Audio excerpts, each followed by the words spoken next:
Bienvenidos al video de presentación de Magus en su segunda edición. Magus es un juego de exploración de mazmorras, dungeon crawl en inglés. En el juego cada jugador representa a un hechicero que controla a un héroe y compite con el resto, con otros hechiceros, para obtener el control del castillo que antes pertenecía a su mentor. Para eso van a tener que realizar distintos tipos de misiones y objetivos en el tablero hasta conseguir 10 puntos de dominio. Los puntos de dominio son los puntos de victoria del juego. El primer jugador que llegue a 10 puntos gana la partida directamente. Durante el juego los jugadores van a ir recolectando acciones, jugando cartas de conjuros, obteniendo energía con la que van a pagar sus distintas acciones. Vamos a pasar un poco a presentar los componentes. Lo primero que nos encontramos son las losetas del castillo. Estos tableros representan la zona de juego que se va a ir desplegando poco a poco a medida que avance el juego. Al comienzo de la partida lo único que se va a ver va a ser la sala de inicio y el resto de las habitaciones se van a colocar boca abajo y se van a ir descubriendo, como dije, a medida que avanza la partida. Las habitaciones, algunas tienen un título para representar que son habitaciones particulares donde normalmente va a haber alguna regla especial que aplicar y algunos recursos. En todas las habitaciones va a haber recursos que recolectar, pero principalmente las habitaciones que tienen nombre me recuerdan que puede haber misiones que se lleven a cabo ahí adentro. Algunas otras pueden tener distintos espacios especiales que tienen ciertos efectos en el juego.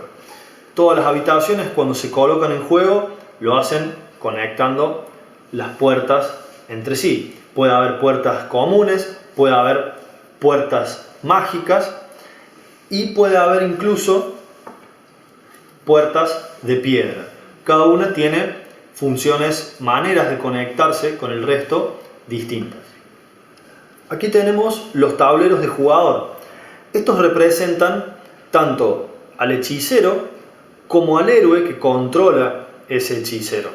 En el tablero de jugador nos encontramos toda la información necesaria acerca de la habilidad que tiene el jugador como hechicero, las habilidades de su héroe, la reliquia que necesita, las distintas acciones que pueden llevarse a cabo al menos al principio del juego, la cantidad de vidas de las que dispone el héroe, sus características, sus reflejos, su movimiento, su mente y su cuerpo.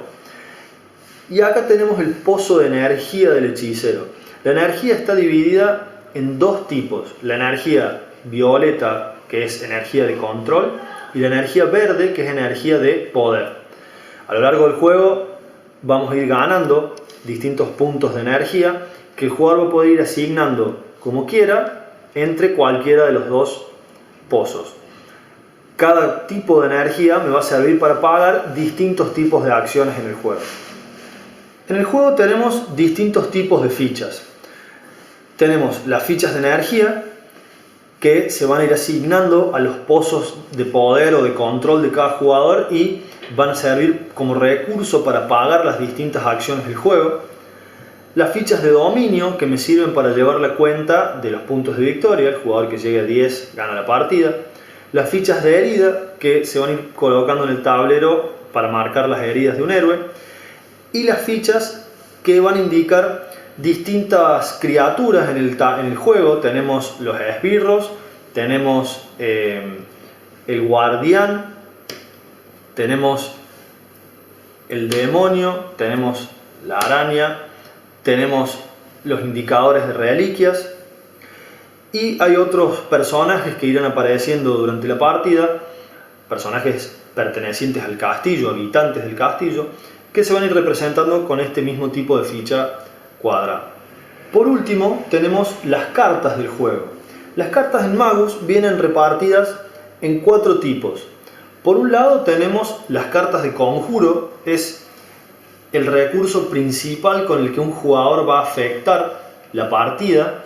Las cartas de conjuros vienen en distintos tipos y hay cartas que benefician al héroe, cartas que perjudican a los héroes enemigos, cartas que realmente pueden alterar el curso de la partida. Las cartas de conjuro tienen un costo que debe ser pagado siempre del pozo de poder de un jugador, o sea, del pozo de energías verdes, y ya explicaremos su funcionamiento en un poco más de detalle. Las misiones son el siguiente tipo de carta. Las misiones es justamente las tareas que un jugador va a llevar a cabo a lo largo de la partida para obtener la victoria. Hay 3 misiones que son globales y están visibles durante toda la partida y son posibles de llevar a cabo por todos los jugadores. Pero además cada jugador va a tener misiones secretas que va a poder ejecutar por su cuenta para obtener distintos valores de puntos de victoria.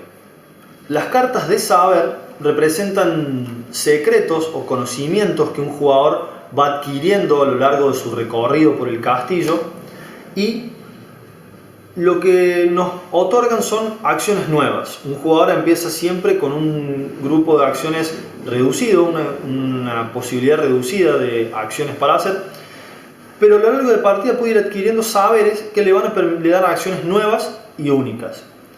Por último tenemos las cartas de reliquia, que representan artefactos creados por el mismísimo mentor de los jugadores, el nigromante Ardet, y son objetos que, más allá de que otorgan puntos de victoria también al ser recolectados, otorgan habilidades nuevas a los personajes, factores que pueden volverlos mucho más poderosos de lo que ya eran.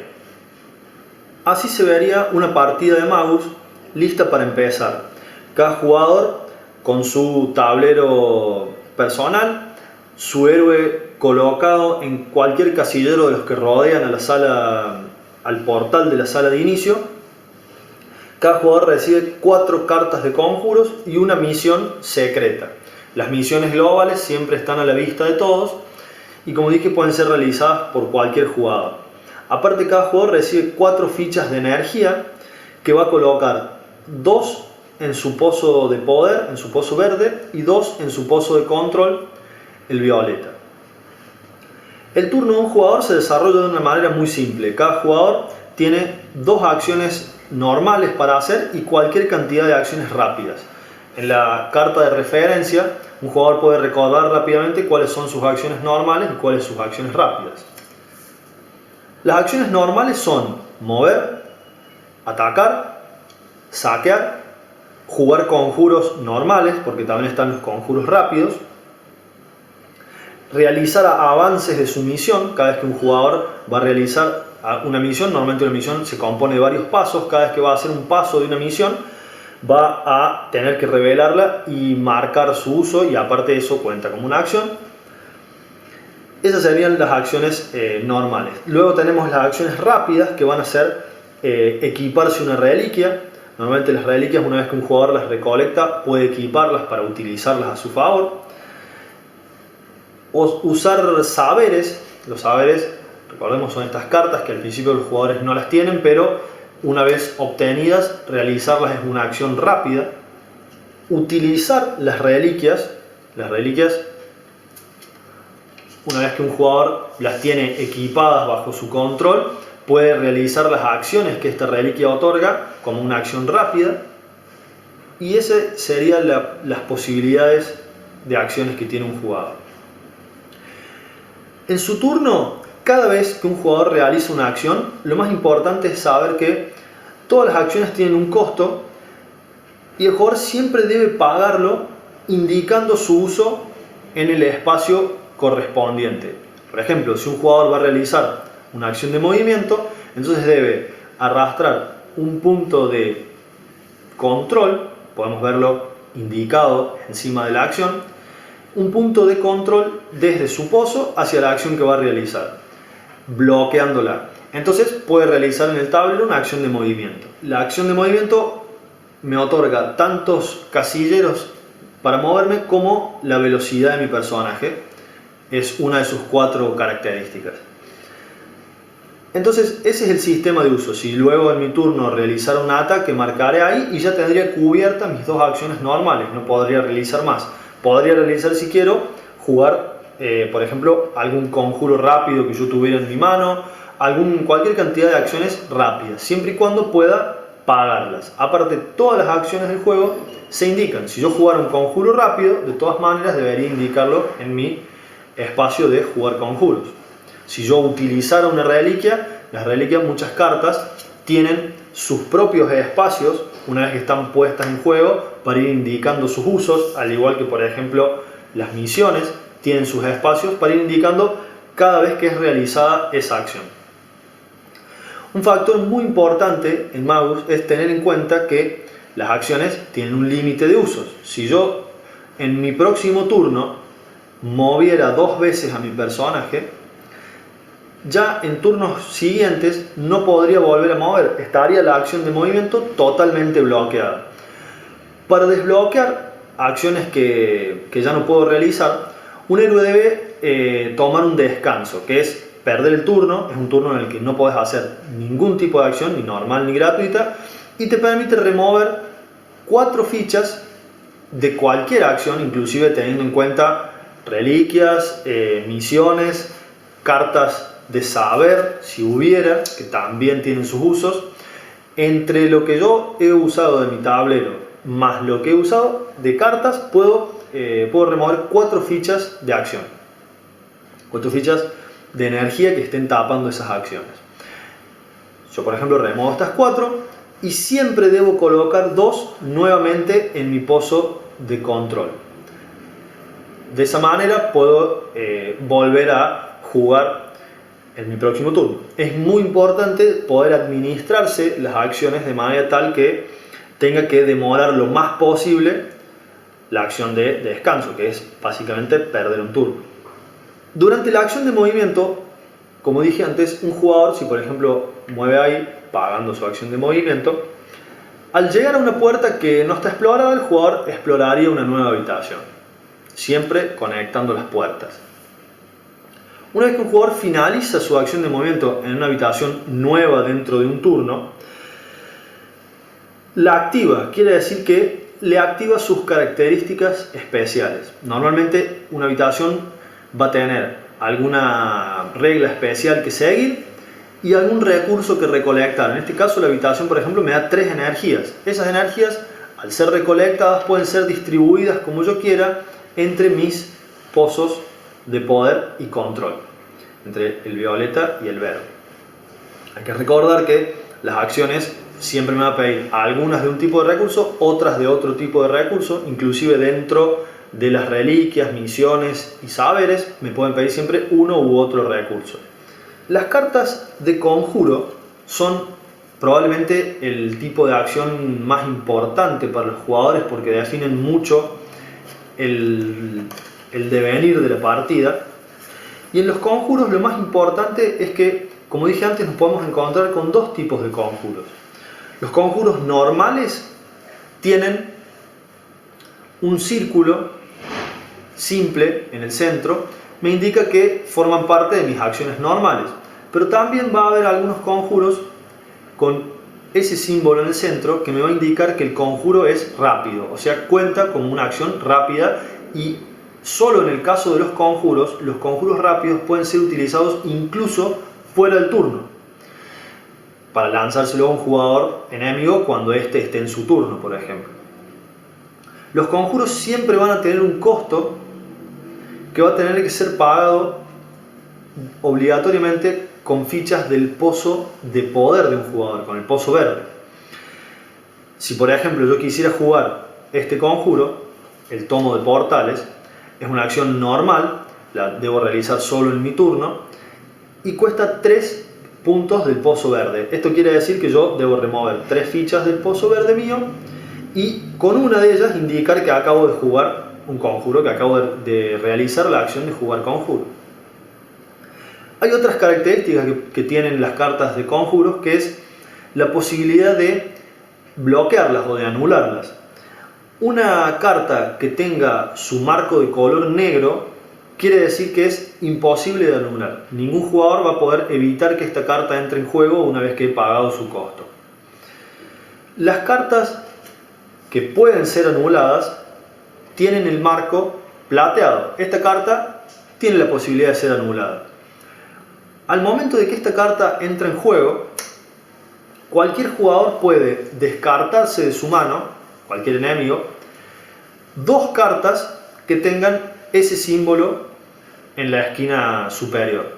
Al descartarme de esta manera, yo podría anular una carta que estuviera a punto de entrar en juego. Esto es importante, que solo se puede hacer al momento en que esa carta va a entrar en juego. Una vez que entra en juego, ya ninguna carta puede ser anulada. Si yo me descarto esto, estas cartas no van a tener efecto, no se paga su costo ni nada, simplemente me las estoy sacando de juego para evitar que esta carta se dispare. Entonces, ambas, tres, seguirían fuera de juego. De todos modos, la acción y los recursos que hubiera costado se pierden. Una regla muy importante acerca de los conjuros es que su costo en puntos de poder, siempre debe ser pagado con las fichas de poder del jugador que es objetivo de esa carta. Por ejemplo, si yo esta carta quiero hacer objetivo a mi héroe, entonces esos 3 puntos deben ser pagados con mi propio pozo de poder. Pero si yo quiero lanzar, por ejemplo, esta carta a un héroe enemigo, entonces ese héroe debe tener por lo menos el costo de la carta en su pozo de poder. Entonces yo, al momento de lanzarle esta carta, le descuento ese valor de su pozo de poder.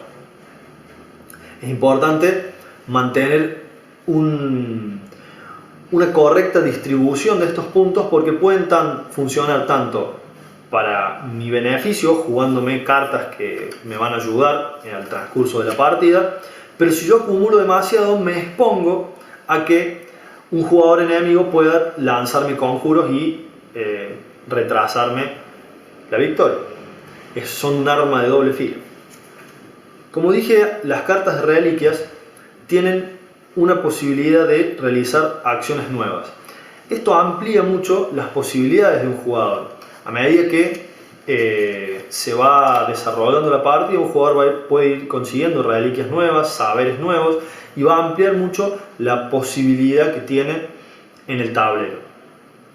El juego se desarrolla de esa manera. Un jugador realiza 2 acciones, la cantidad que quiera de acciones gratuitas, acciones rápidas, pagando siempre su costo y marcando siempre su uso, hasta que un jugador consiga su 10º punto de dominio, su 10º punto de victoria, y con eso habría ganado la partida.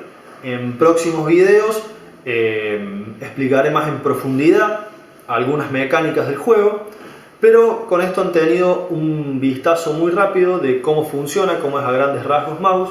Luego en otro video explicaré el modo cooperativo, que tiene características diferentes, y también filmaremos una partida, así pueden ver el juego en funcionamiento real.